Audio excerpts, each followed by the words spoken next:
We got a good episode of Craft Tea coming up. We talked about, well, actually, Sarah dove in a lot about Tumblr hacks. She wanted to get real nostalgic about a lot of 2018 stuff and how she even started the group. We talked about that. And then I talked about a lot of George Bush, and I honestly don't even know why. Check it out.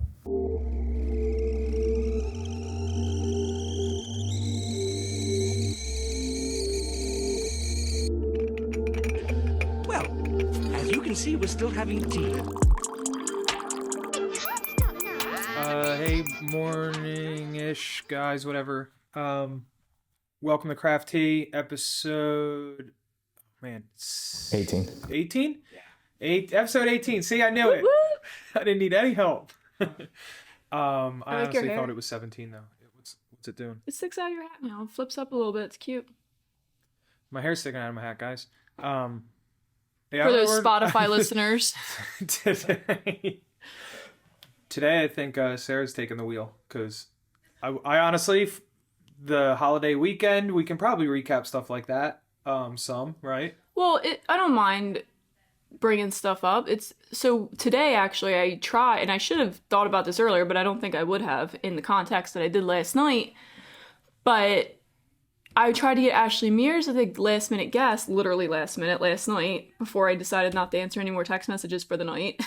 But we were supposed to get Misty, and I didn't even remember that until Chris said it this morning. So, but what got me thinking about Ashley is, so Ashley's having a problem. Let's just go through the long story. We got some time.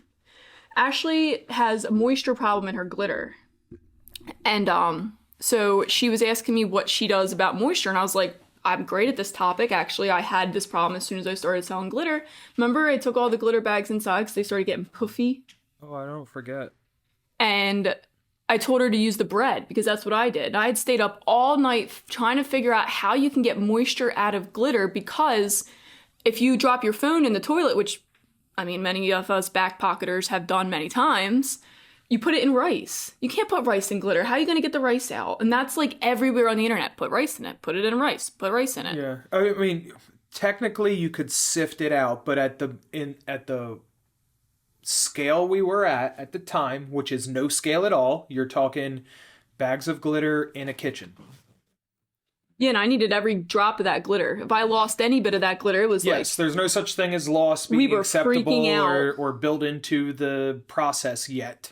It was like, yeah, you're like grabbing. So Ashley tried the bread thing, and she said it's not working. And I'm like, it worked for me. And I'm like, all right, I know I have pictures, and I talked to somebody about this. What kind of Facebook message can I go into to find out the pictures of the bread? Because I had bread everywhere, and it definitely worked. Did you tell her she's not supposed to toast it first? Yeah. She asked me if it was supposed to be stale. I'm like, no, fresh white bread. Actually, just the cheap white bread off whatever shelf. Off the cheap shelf. I was going to say the top shelf because that's where ours was, but usually the expensive stuff's not on the top shelf. But at Walmart, the cheap bread happens to be, if anyone needs to know that. You guys have a dehumidifier at all? We do now.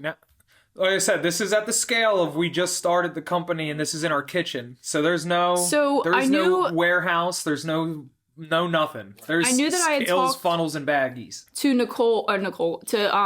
Kayla Knoll a lot, like all day, every day during this time period. So I'm like, I'll just go through me and Kayla's messages and find the pictures of the bread. I know I had to have sent them to her. Long story short, I never found the bread pictures, but what I did find was quite some crazy memories of 2018, and that's what I wanted to bring Ashley on for, to talk about everything that was 2018, because she'd be the best one to talk to. She is going to come on, but not today, obviously. Sure. One of the screenshots I found... Oh, wait, but I wanted to segue some with your bread thing. Just before, while you still have the thing, just because remember the craft I found yesterday, and I thought it was interesting with the bread. That's all. Just because I thought this was the moment.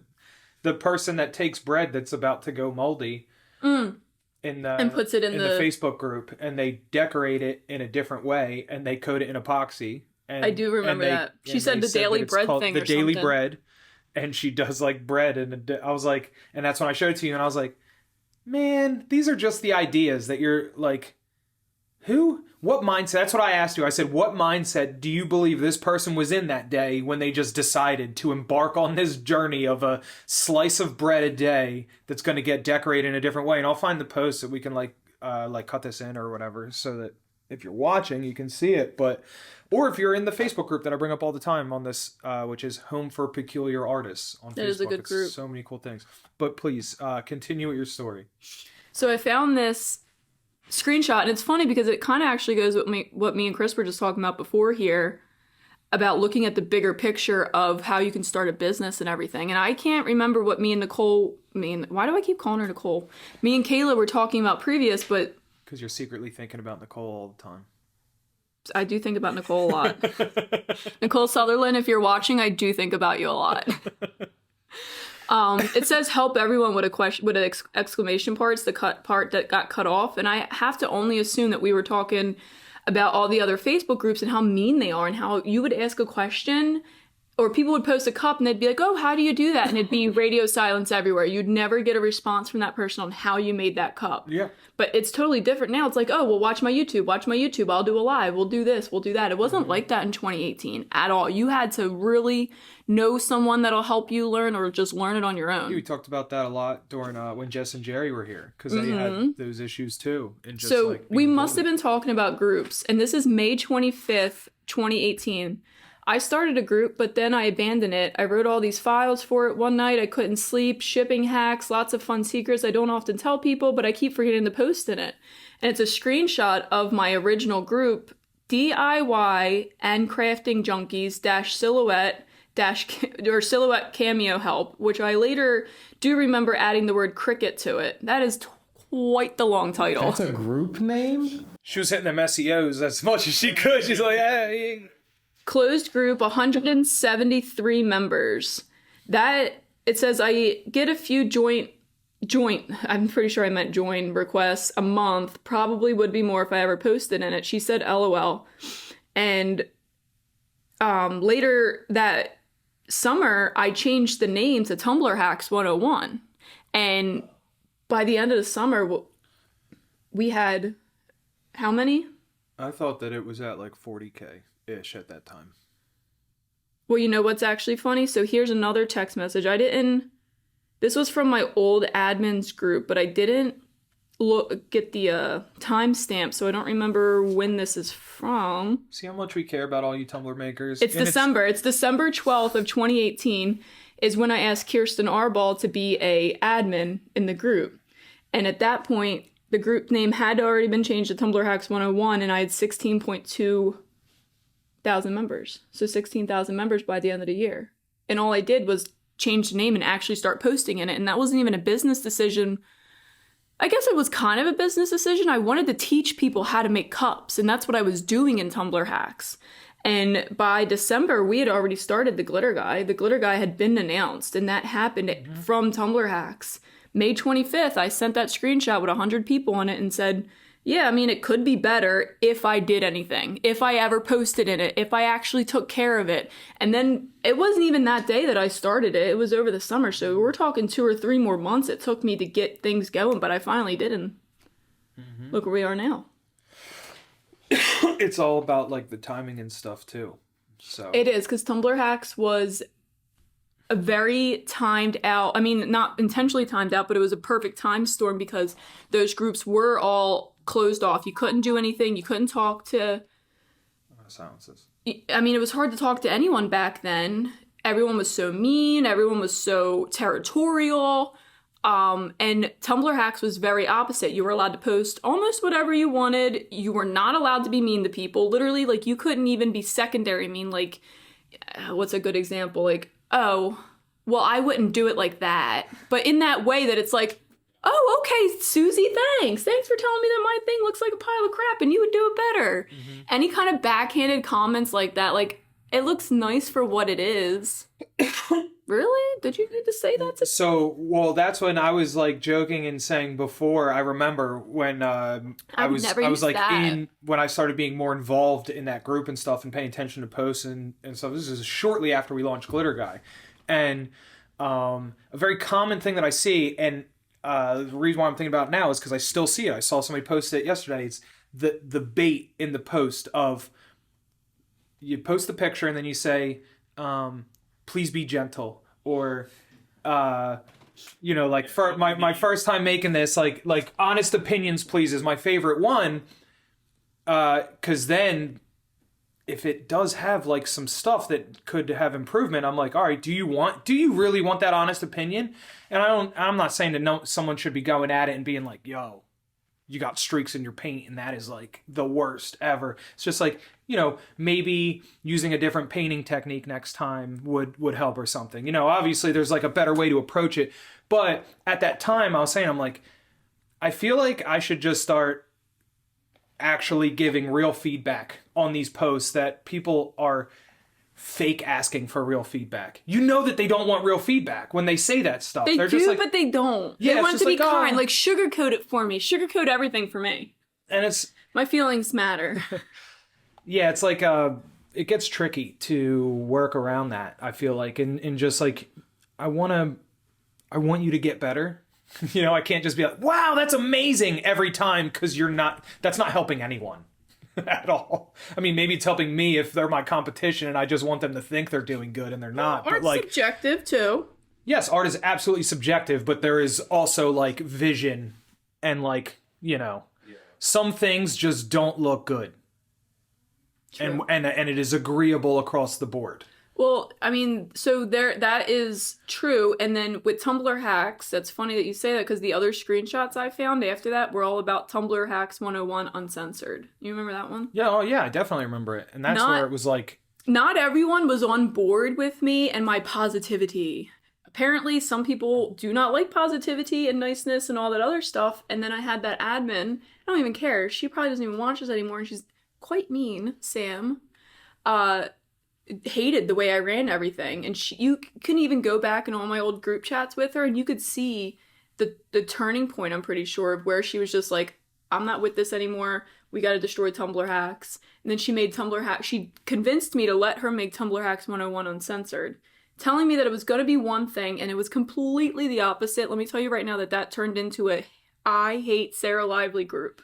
My problem with they took hacks out of the name. And groups like that is that they do the picture of, like, let's say someone posted a picture of a cup themselves in Tumblr hacks and said honest opinions, and maybe it was a beginner cup and it was not up to particular standards or whatever, and they were asking for the opinion on that platform. They'd right? screenshot. So then that's an acceptable place to give the opinion, right? But screenshotting that, taking it into another group just to rip it apart, that's where you're like crossing a fucking line. And that was the whole point of this group. And I remember... Because you're taking it from a safe space. Like the people that came to Tumblr hacks were under the impression that it was safe to post there and ask to learn. When I made them take hacks out of the name, because I was like, we can't... What you guys are doing in that group, we can't associate that with Tumblr Hacks 101. And I'm still naive in thinking that me and this girl Sam are friends. That me and this girl were not friends. I don't even think we were ever friends. I just wanted to be friends with her because I thought, hey, you're cool, I'm cool, let's be cool together. So she was like, fine, whatever, took Hacks 101 out of the name, so it was just Tumblr's Uncensored, and then blocked me. And said it was, because we can't associate them. And I remember... You probably remember too, like, because I was crying about it all the time, waiting for them to post one of my cups. Just waiting for it, and they wouldn't. They wouldn't post any of my cups until they finally did. It was a cup that everyone was doing too. They're like, oh, she can't even ombre her colors together, because I put that sprinkle in the middle. Mm-hmm. I was like, I literally just did the same thing that all these other girls did. Like, they just did something in the middle instead of doing it together, and I thought it looked pretty cool. I wish I still had that cup. But I found all these screenshots from how terribly mean they were to everybody. I'm glad that Karma finally caught up with them, because that group got shut down. I don't remember what happened, but it was some kind of girl was in there scamming everyone else out of money, and then they archived the group after that. I think a lot of that happens because the industry has changed. Before the internet, it was you had to protect trade secrets. You had to protect what you did and your method. But now, with the internet, anybody can be you. Anybody can do it. So instead of hiding your secrets or keeping things to yourself, the way to succeed is to share more, because then you become a resource. That's really and some people are having a hard time making that transition, and so they still have this mean, aggressive tint to them, like they're protecting their own success when really they're making themselves look bad. I'm sorry. Well, I was just gonna say that you have a particular story of the river table guy. Oh yeah. That's exactly. I feel like that We should open pertains that to one this up, too. specifically. Well, do you remember at least the? I do. I was just topics? gonna wait. Yeah, a minute you do before your we thing and topic then hop. go into that, because I think it's like, I think that goes along with what you're saying exactly. Like he was overprotecting and then screwed himself. People very much, for the most part that I've noticed, follow the leader. Who the leader is setting those vibes out, people are going to act a certain way. So people were acting a certain way. All people knew at that point was, this girl's not telling her secrets, so I'm not going to tell my secrets. What if she starts making those same cups that I make and I'm not getting the sales? Because I know as soon as she starts making those cups, I'm going to have to stop making so many cups because I'm not going to get as many customers. But guys, there are billions with a B people in the world. There's probably even more than that. No, 7 billion around 7 billion people. No one can make 7 billion cups in a short period amount of time.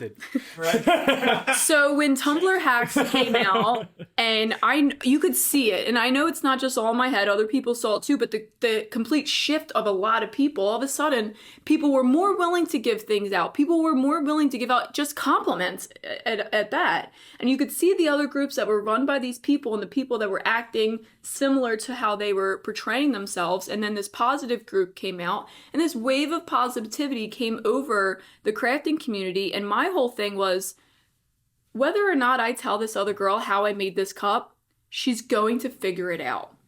I'd rather get the credit for telling her. If I'm gonna lose out on anything, it's gonna be nothing. I'm gonna get credit on this. So why not I show everyone how to do these things? Because I'd already been making cups for a living for 4 years by then. I broke through that whole territorial process, and don't get me wrong, I went through it. I definitely, I went through that territorial process. Anyone that got a silhouette, I'm like, you're trying to copy me. They're like, I just want to make cards for my family.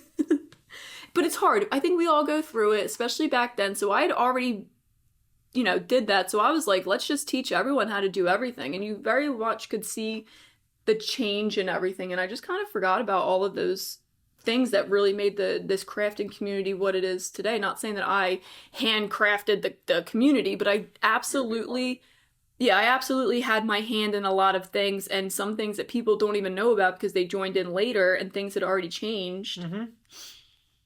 That's how many businesses, vendor approved, probably don't like the glitter guy and had got their start, probably only exist because of the platform that was handed to them in Tumblr hacks, because we just want to play nice with everybody by default. Mm-hmm. By default, we're just like, hey, let's all be friends. And then it's usually, when it goes the other way, it's just like, oh, you don't want to play nice, then you just can't play in our sandbox, which is Tumblr hacks. You know what I mean? So that's a major platform for a lot of these smaller craft businesses to get their start. It's exactly how we got our start. And now it is a much larger powerhouse than it was at the time when we started. And look what we created from it.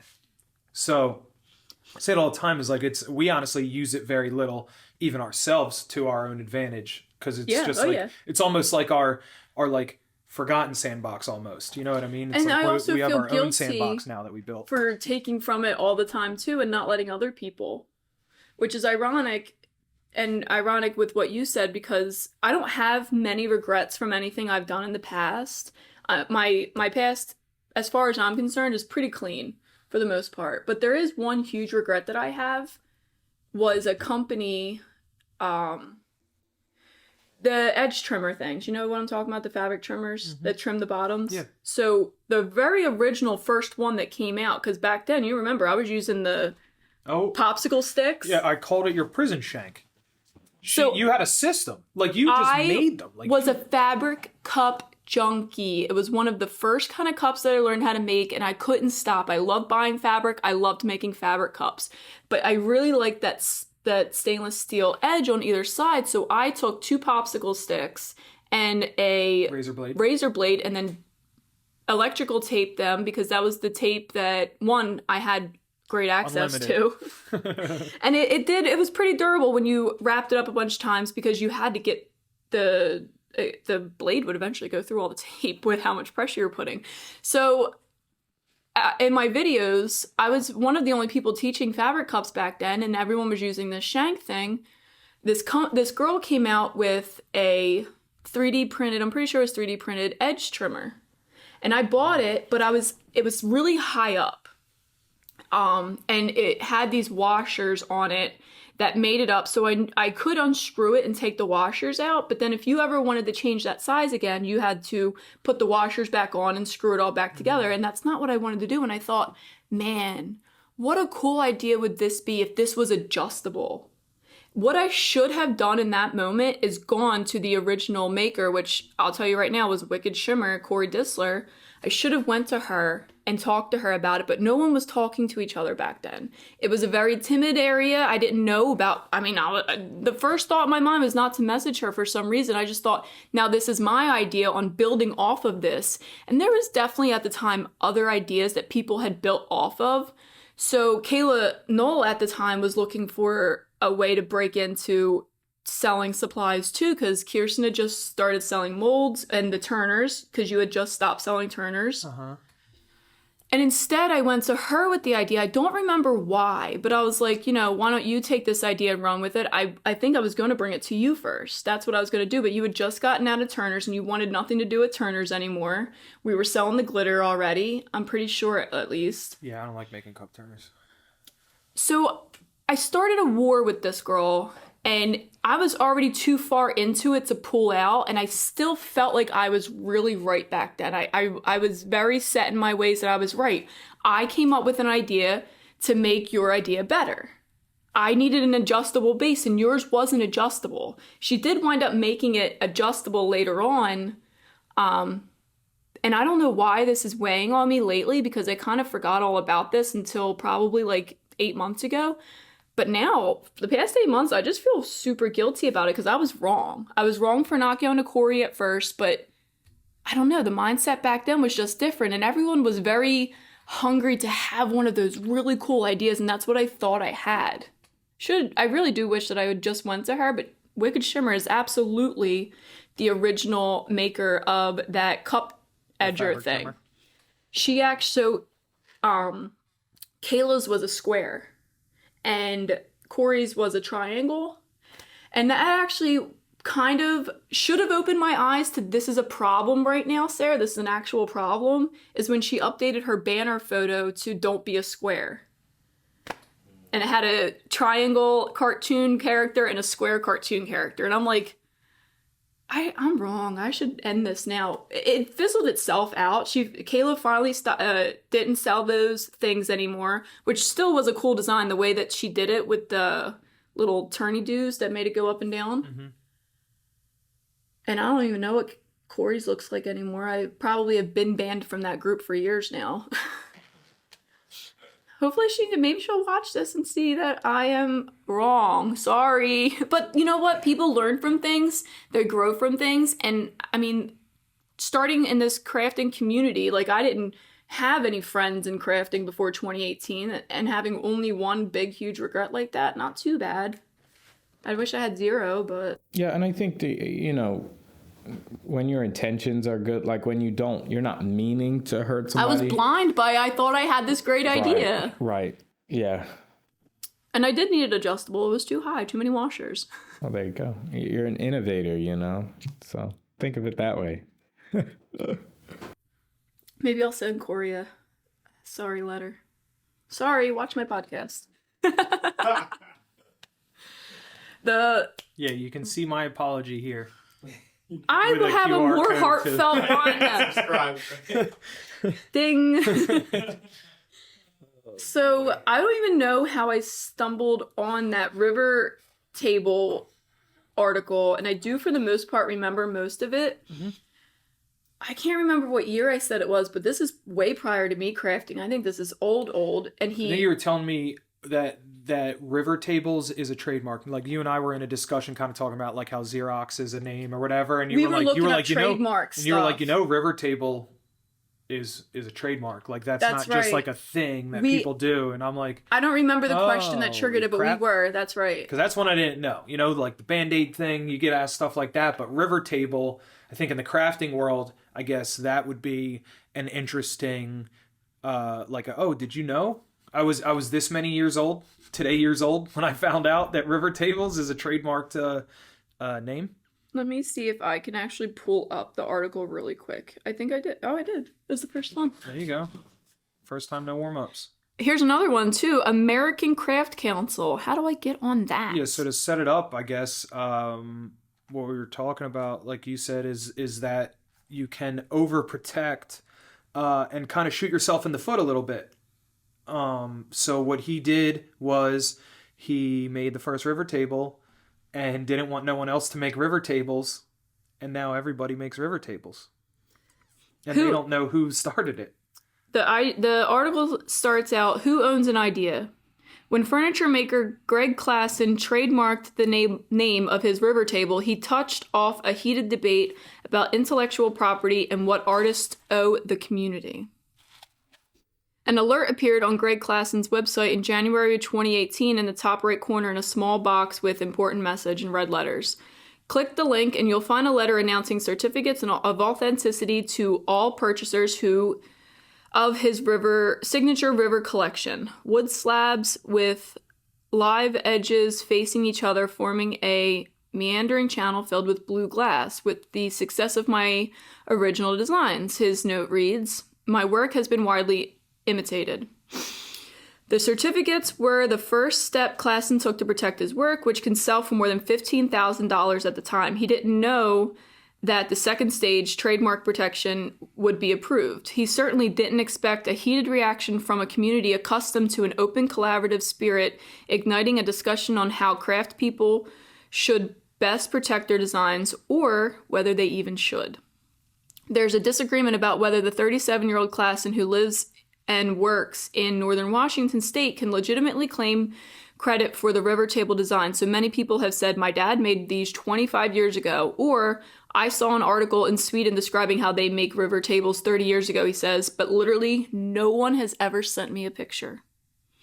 Less disputed is that Klassen was the first person to popularize the form and to meaningfully brand it as the River Collection, once he began making these pieces in 2011. Before that, his furniture business, which he launched in 2008, had struggled focusing exclusively on his river designs after his work was featured on the Colossal blog and on Reddit in 2014. Why can't I say that word? These are easy letters to pronounce together, but culminated did not want to come out. In a wave of viral attention, orders grew, as did Klassen's profile among woodworkers, particularly on social media.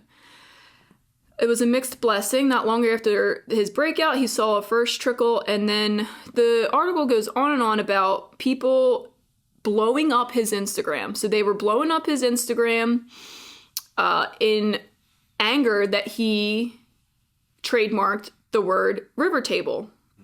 Late last year, a search for river table on Etsy yielded more than 1,200 furniture results, and thousands of posts on Instagram are tagged with some form of hashtag river table.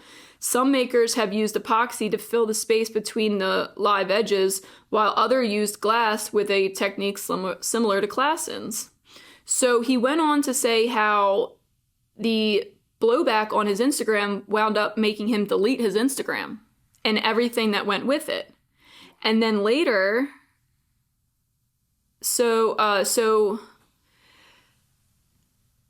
later on, this article's really long. I didn't want to make everyone sit through it, but maybe I should have. He was fighting back and forth with everyone. He deleted his thing, and then they did a big article on it, and he got left out. He never even got named or anything because no one knew his relationship to the river table because he deleted himself off social media for enough time that people forgot about him.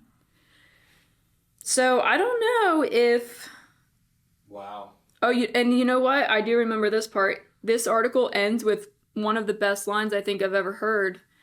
People say imitation is flattery, he adds, with weary certainty, but whoever created that was not a designer. It does hurt sometimes when you get intimidated. Imitated. Yeah. Imitated, but on the other hand, it absolutely is flattery, and if you look at it that way.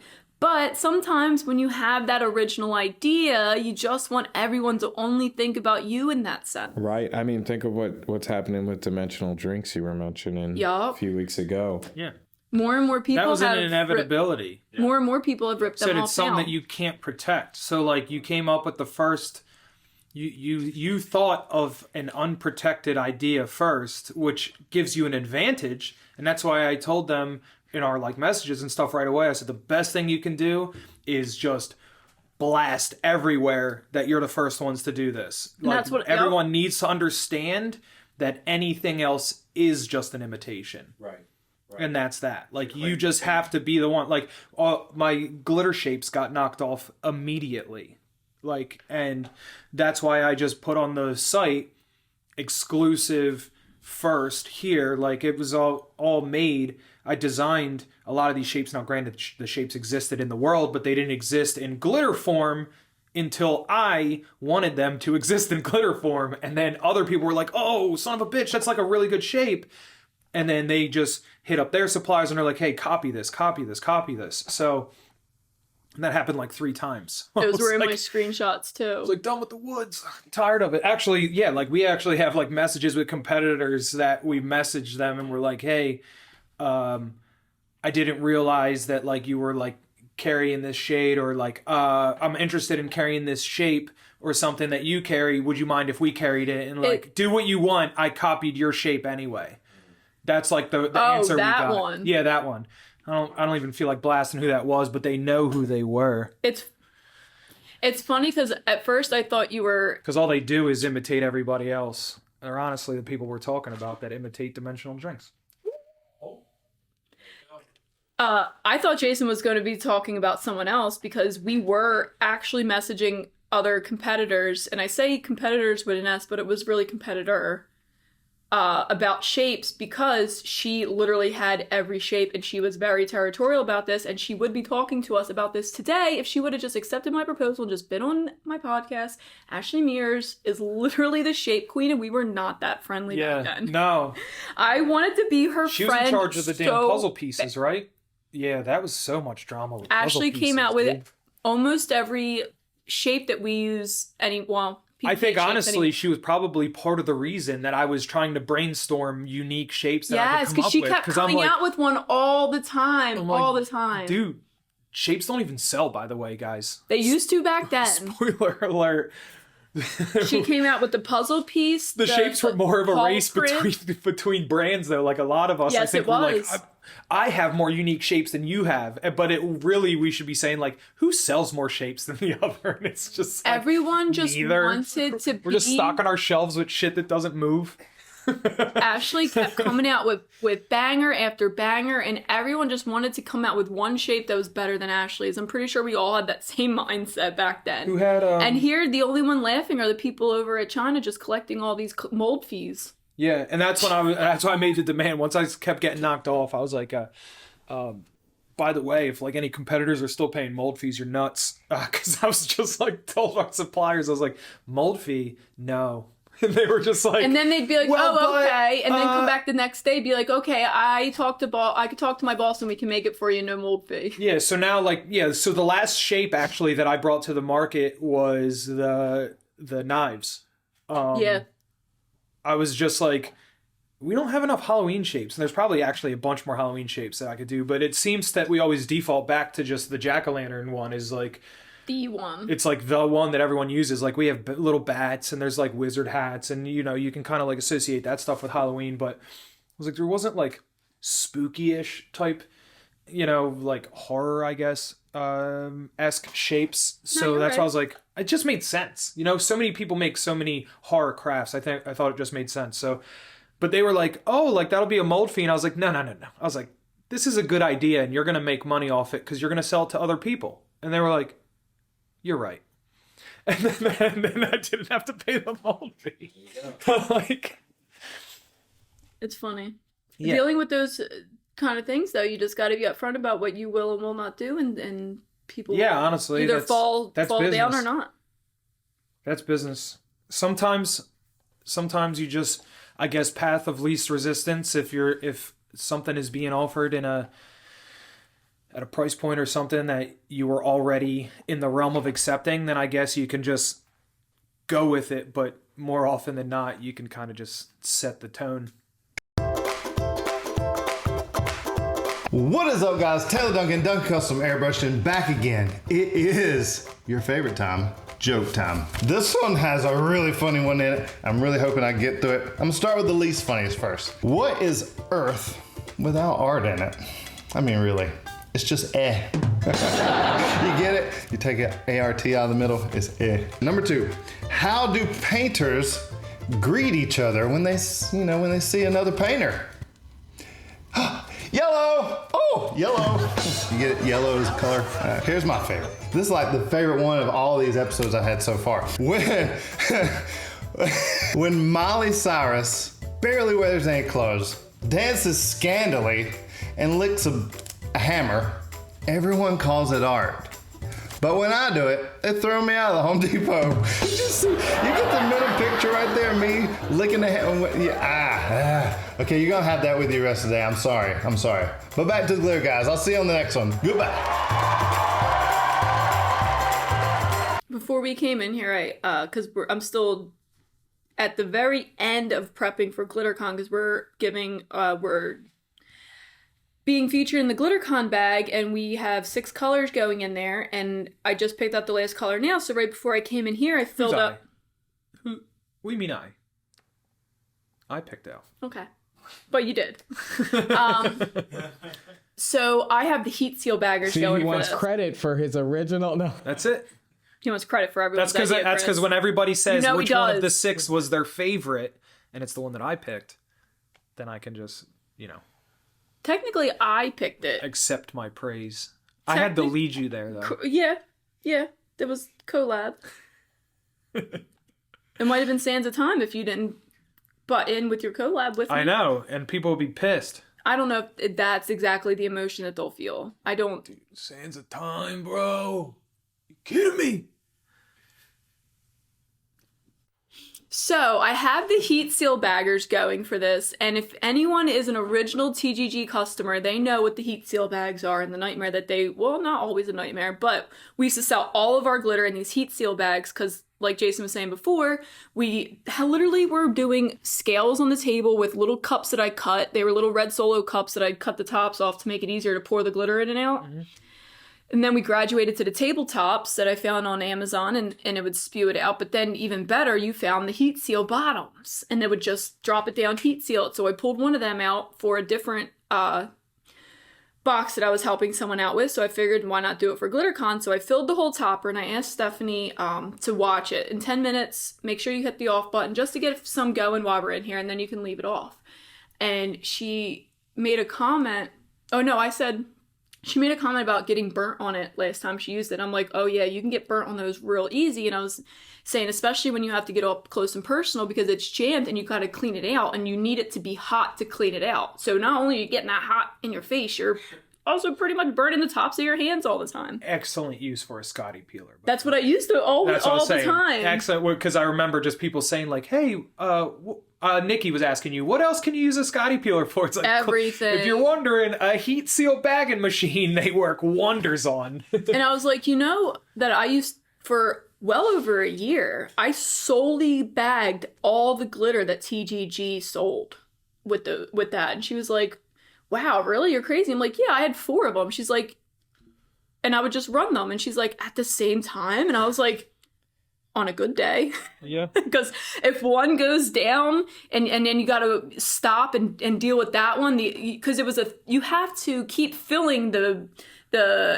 hoppers full of glitter because you can't let it run dry. It's a scale, 1, so it's going to vibrate nothing and then ruin your scale part. But then 2, you're just going to keep pumping out empty heat sealed bags. So you would have to fill them. And then when one went down, you'd have to clean it. And then this one would go down because this one's down and then it would be a hot mess. But I think she was really surprised that I bagged 100% of the glitter that we sold. But something about getting that heat seal bag out, I was just like, man, I'm in my zone. Well, it's just, it keeps your attention occupied. I think that's any task like that I can't does have not downtime. allow you to leave. There is no downtime, and then that's what makes it easier. Like I feel like, honestly, if I ran you through like a training on running the assembly line, and we went through and I had you going and you were running it, I feel like it would almost need to have screw ups for you to be able to stay there. Well, remember, Because I feel like it would be running, if it was running too smooth, you'd be like, we decided I'm just going to go do something. We decided I can't do the assembly line because when you did try to teach me a little bit, it was running super smooth. And remember, I kept pushing the shakers into the labeler because it wasn't going fast enough for me. And you were like, no, don't do that. And I'm like, I have to do something. I don't know what else to do. No, there's nothing else to do. You're doing what you're supposed to be doing. That's it. It's just Anyone supervising the machinery. That's it. Anyone that complains to me that I don't answer a text message or a Facebook message, I'm like, I'm not a texter. If you need me, you need to call me. Because if I am in a text conversation with you and then you don't answer me literally in instantaneous time, I'm gone. Someone has come in and they've gotten my attention, or I just had an idea of some other new project that I can start while abandoning my other project that isn't finished yet. I'm out of here. I got to go do something. I need my attention caught. And I noticed that last night too. Oh, I hate when I do that, but I'm literally watching a TV show and then there goes my attention's over there and nothing's in my hand, nothing's happening, but I'm just like, nope, I have no idea what they're talking about. I don't know why I don't know what they're talking about. I've been here literally staring at this screen the whole time. Where did I just go? Yeah. I'm the same way. Sometimes. Can't help it. Yeah, I'm like, I gotta think of something else all the Any time. constant. Yeah, I constantly have my laptop, even if I'm watching like a show or thinking about, Jason hates that's it. just love it. That's just being products of what we're used to. Yeah. Now our brains have been trained to like stare at these screens at all times. So when you're like not staring at 3 screens at the same time, your brain's like, where's the other screen? It doesn't have to be a Where's screen. the other screen? It could be a basket of clean clothes. Sure, like even fidgeters. Yeah, it's just multiple. Fidget, yeah. I It could think be a that's rhinestone duck. I think that's why I see people with the fidget popper things all over the place, and I only ever saw them with babies and toddlers. Yeah, that's it. And now I see them with adults, and like I saw 2016, it was huge for adults. the barista at Starbucks, like she's working the register, and in between ringing someone up, she has to like pop the things.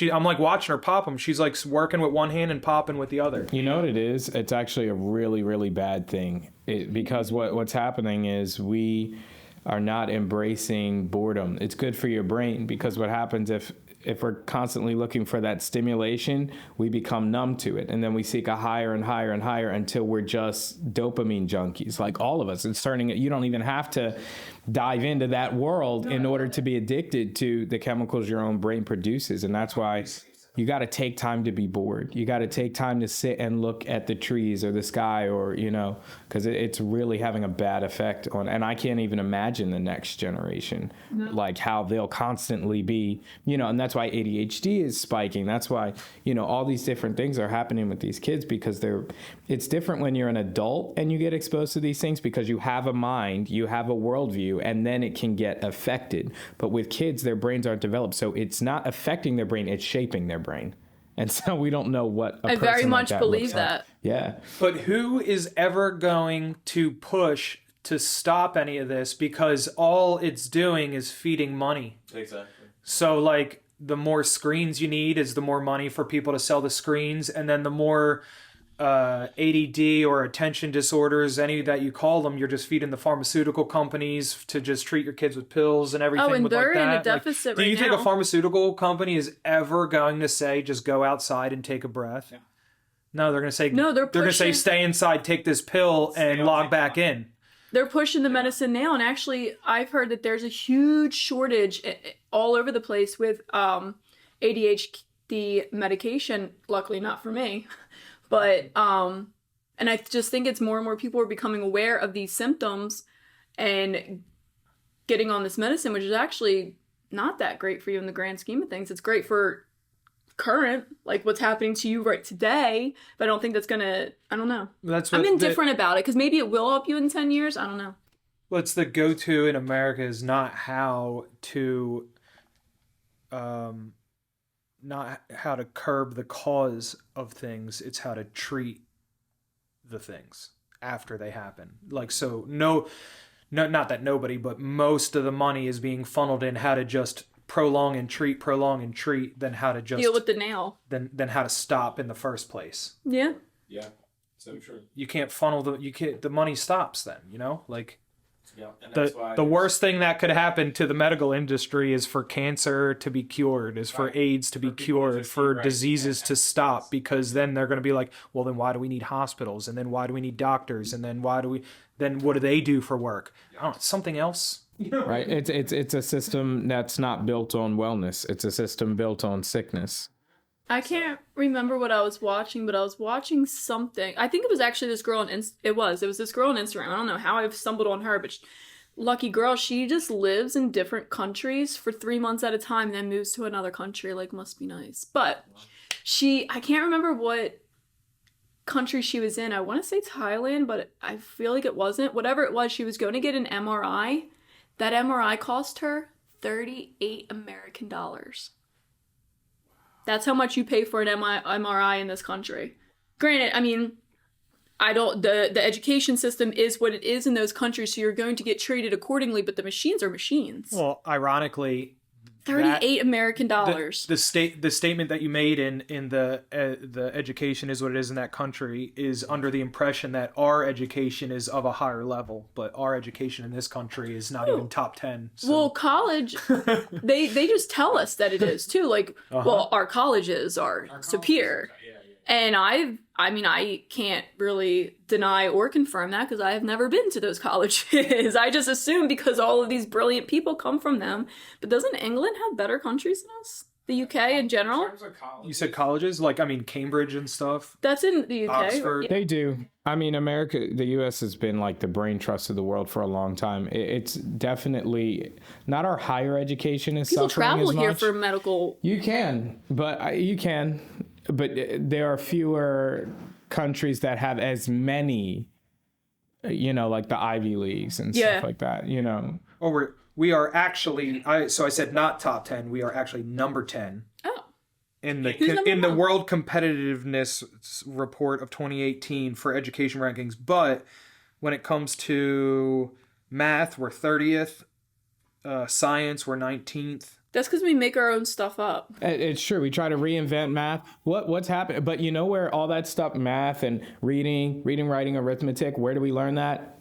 The grade schools, through high school. That's where we're suffering because we're not teaching that stuff. The higher education, being a doctor, all that, America's still like, you're going to get top-notch education in the U.S. But the basics, our schools. And most of that, so like that's also like a whole like social class thing too, because the higher education, the school specifically that you're talking to, takes money, it takes recommendations.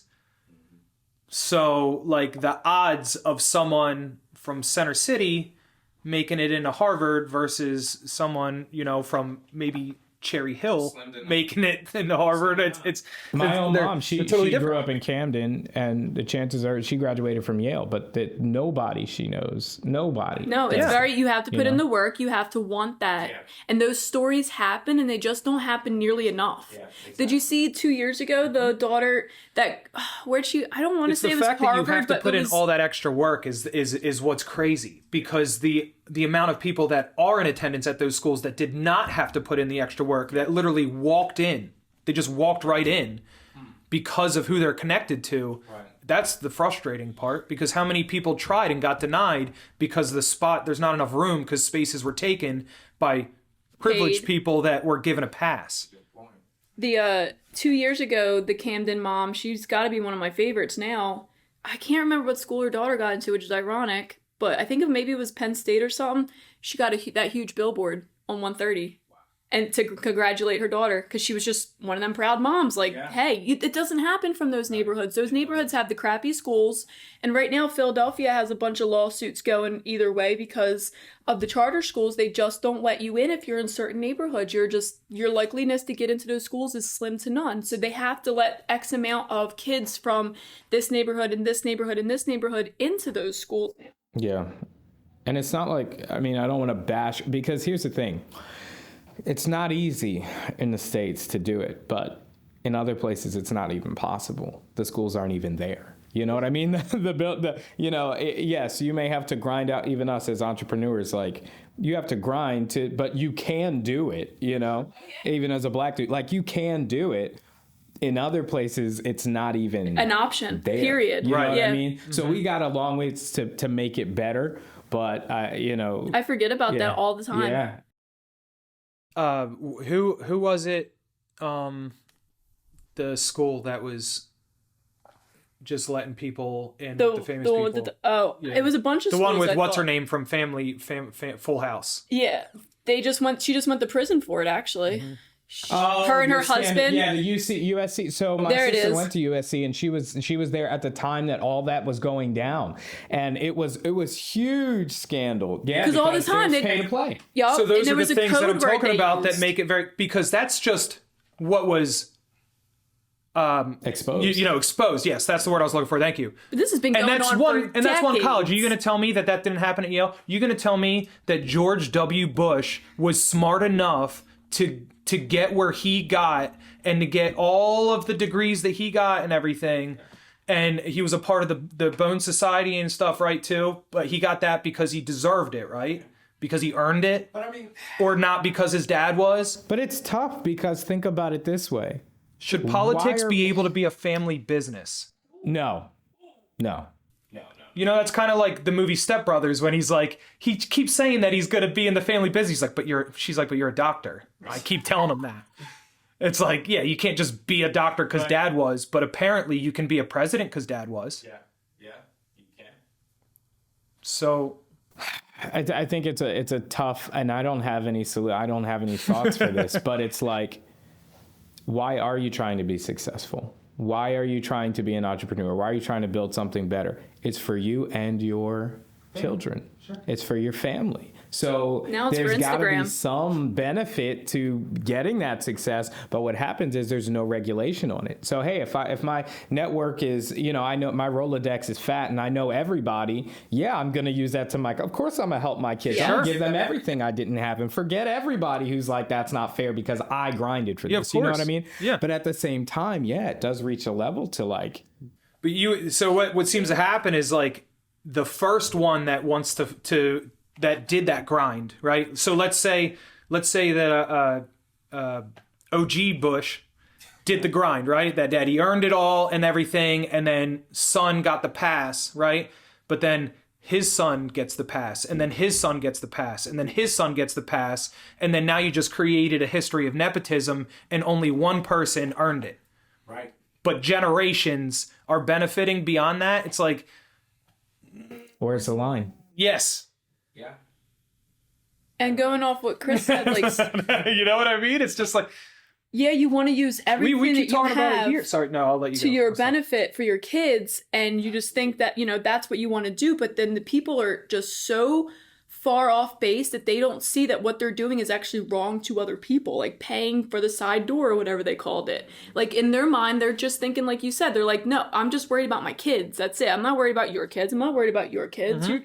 You do what you want with your kids. You figure it out, make as much money as I do, and then you could use the side door too. They're not realizing that, one, this is illegal. They're too far rich and stuck in that whole other world that I'll never know what it's like to be there, and I'm kind of grateful, but also I wouldn't mind it. To know that it's bad, you're doing something bad, illegal, very illegal. Both of them are going to prison, or they already went to prison. Well, it's a very itty-bitty sentence. I think they got like weeks or something like that. It was something crazy small, but they'll go. They'll go to whatever prison. I'm sure it's not going to be like. I'll just keep falling back to the Bushes just because it's already what I was talking about. But man, now I just lost what I was going to say about nepotism and like. Yeah, but oh yeah, so like you said, you want to help your kid, so like he's helping his kid, but like he helped his kid into a position that controls the whole country. Yeah. So like, did you help your kid? Because then he also looked like an idiot a lot of times too, and then like, I don't even want this to be a political thing. I just thought this was easy because it was a quick succession of kind of father-son in the presidency. And everyone knows. That didn't happen quite a lot in our history. It's easy to think everyone knows who you're talking about. Yeah. So, and a lot of things happened during young Bush's term too. So it's just like, and I'm not saying that those things could have been his fault or whatever, but like maybe somebody else that wasn't like kind of almost handed that position would have been equipped in a different way to handle it. Like, I don't know. I honestly, nobody can foresee what could have happened. I think that's the thing, especially when talking about politics, is politicians are supposed to be public servants, and that's a debt. There aren't any more public servants. So what it means, to your point, is that they don't care about how good of a president they are. They care about the position, the power, what they put on the resume, and the standing of the family. In just a century, the Bushes are up there with the Rockefellers, with the Rothschilds. They're a huge name of a family that has their hands in every place. Mm-hmm. So that's what they care about. They don't care if they have to screw over this nation, and not specifically the Bushes, but any political family, all these families. Yeah. They don't think about that on their yachts. No. They take a yacht to their yacht. Exactly. And let's be honest, we can talk about it, but there are very few people who wouldn't do the same thing if not given the same exact opportunity. It's a human issue. I was going to say, it's not completely a malicious thing. They're not waking up thinking, oh, how can I screw over the public today? Unfortunately, they're waking up thinking, how can I benefit today? How can this person right here and everyone that is blood related to me or going to give me something benefit today? What can I do for that? And they just think about people like pawns on a game board. Like, oh, well, we could take money from them. They could, what's the minimum wage now? Like $30,000 a year? What if we just like let them make like $25,000 a year? Because my buddy over at this company really could use the extra money if he got to pay his workers less. Yeah. I literally don't think about it as people. And at the end of the day, they'll say, hey, I didn't create the system. I just won the system. Don't get mad at me. Yeah. You can win it too, like I did, Don't hate the player, hate the game. Exactly. There it is. That's it. What do you got? I was just brainstorming how to somehow reel this back into the craft world, because I was like, well, this was Crafty, a political podcast. So back to 2018 glitter. But the world's a crazy place. Yeah. And we fill it with glitter. And that's what I like to do. I'm glad I don't bag glitter anymore, though. Bringing back to bagging glitter, I have not minded doing it this week. But if that had to be my sole job again, I don't know about that life. All right. Oh, boy. Yeah, but you have to innovate in the space. That's really what we were talking about. You have to innovate in the space to allow yourself to do what you want to do, and then you can also employ people to do the things you don't want to do, and that creates jobs. It creates wealth for other people. Yeah. And you still get to craft and build your business. So. That's when I talk to other friends and stuff, business owners, about pulling in money and stuff, and I'm like, at this point, it's literally just to keep things how it is. I do not want to lose any of my employees. I very much enjoy everyone that works here, and I feel like if even one of you guys was gone, like Brian, for example, he doesn't come into the office anymore. That was a huge loss for me in the realm of just coming in the atmosphere. And at this point, it's just making sure that I can manage that payroll every week just to keep things going the same, and then we're all good. Like, bills are being paid. Every week's a little different, but that's all that matters at this point. Is I like this office that we've built, this headquarters. Now that we got Emily too, we got a new bagger or a packer, and I love her. She's fitting in great. Mm-hmm. Yeah, we got another new employee. It wouldn't be the same. It would not be the same if it was like, and that was another thing I said to Stephanie. I was bringing up a story from before Sandy started. And I'm like, yeah, when Sandy came in to talk to us about the job and everything, she came in to talk to me and Patty and yada, yada, yada with the story. And I had to tell her, like, it was just me and Patty back then. Mm-hmm. Jason actually was still line. You might have still been a lineman, but if not, you were in the other warehouse with tumblers. It was just me and Patty doing glitter everything. From the emails to the orders to the bagging to... I was still even a lineman when I was doing tumblers. Yeah, you would come for a few months. I had my warehouse, and I was still only there part-time. Yeah.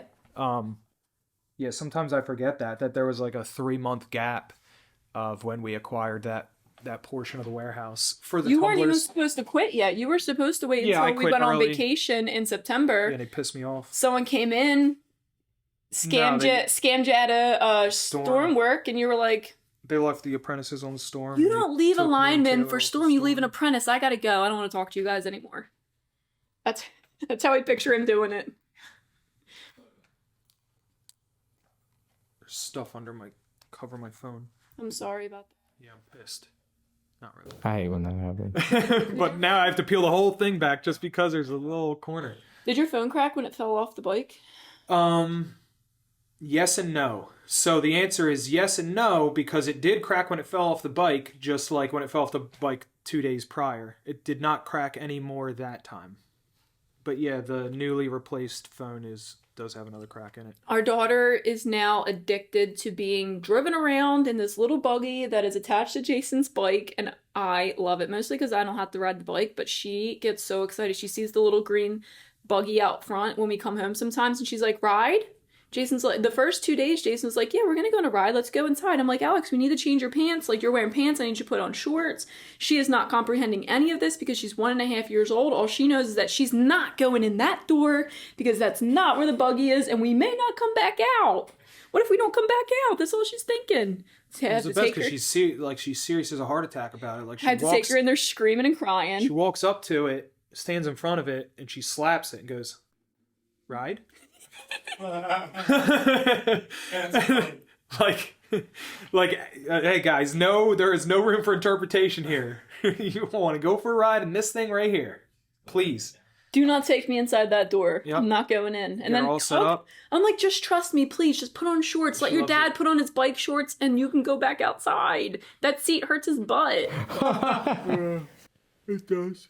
She's a sweet girl, I though. gotta get my bike shorts on. You got anything else? I don't even know how much time we're in. You just clocked an hour 40 seconds. That sounds good. Yeah. I don't have...